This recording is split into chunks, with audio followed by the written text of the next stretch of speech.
आप देख रहे हैं लाइव इंडिया हर पल। असम विधानसभा चुनाव 2026 के नतीजों ने एक बात शीशे की तरह साफ कर दिया है कि नॉर्थ ईस्ट की राजनीति के किंग फिलहाल हिमंता बिस्वा शर्मा ही हैं। यानी कि बीजेपी जिस तरह से असम में जीत की हैट्रिक लगाने जा रही है, उसने दिल्ली से लेकर गुवाहाटी तक के सियासी पंडितों को हैरान कर दिया है। इस जीत की स्क्रिप्ट किसी फिल्मी ब्लॉकबस्टर से कम नहीं है, जिसके केंद्र में दो ही शब्द सबसे ज्यादा गूंजे, मामा और मियां।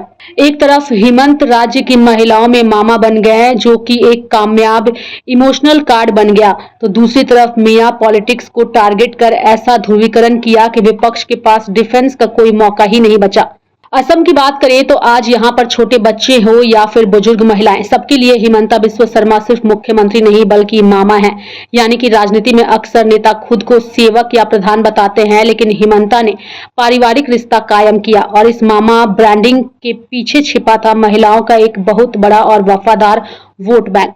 यानी कि हिमंता ने समझा कि अगर घर की महिलाएं खुश हैं तो वोट कहीं नहीं जाएगा। उनकी अरुणोदय 2.0 और अन्य कैश ट्रांसफर स्कीम ने सीधे बहनों और भांजियों के बैंक खातों में पैसा पहुंचाया। जब चुनाव करीब आए तो इन योजनाओं का बजट और दायरा दोनों बढ़ता दिखा। यानी कि कांग्रेस महंगाई का मुद्दा बनाती रही, लेकिन ग्रामीण महिलाओं के लिए मामा की ओर से आने वाली यह डायरेक्ट मदद एक बड़ा सहारा बन गई। इस फाइनेंशियल पावर ने हिमंता को घर घर का सदस्य बना दिया और महिलाओं ने मामा के नाम पर बीजेपी के पक्ष में जमकर वोटिंग की।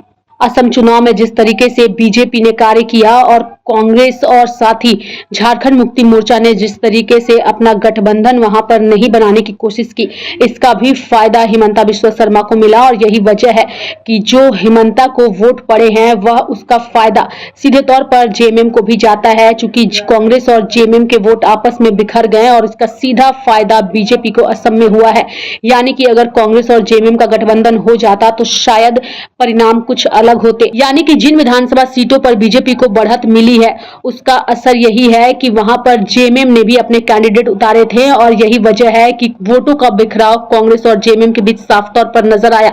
और यही वजह रही कि हिमंता बिस्वा शर्मा ने अपने काम के दम पर और साथ ही अपनी योजनाओं के बदौलत महिलाओं के दिलों में एक छवि कायम की। और आज असम में एक बार फिर से हिमंता के नेतृत्व में बीजेपी ने एक प्रचंड जीत हासिल की है। अभी तक जो ट्रेंड दिखा रहा है कि बहुत भव्य जीत हो रही है असम में। मैं असम के जनता को धन्यवाद देना चाहूँगा।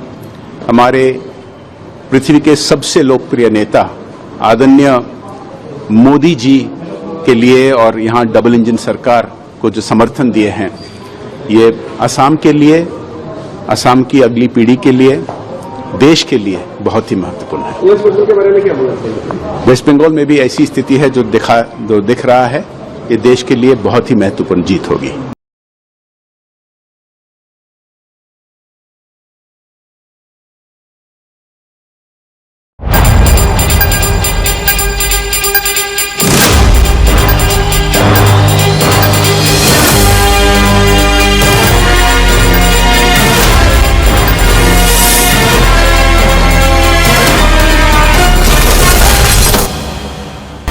आप देख रहे हैं लाइव इंडिया हर पल।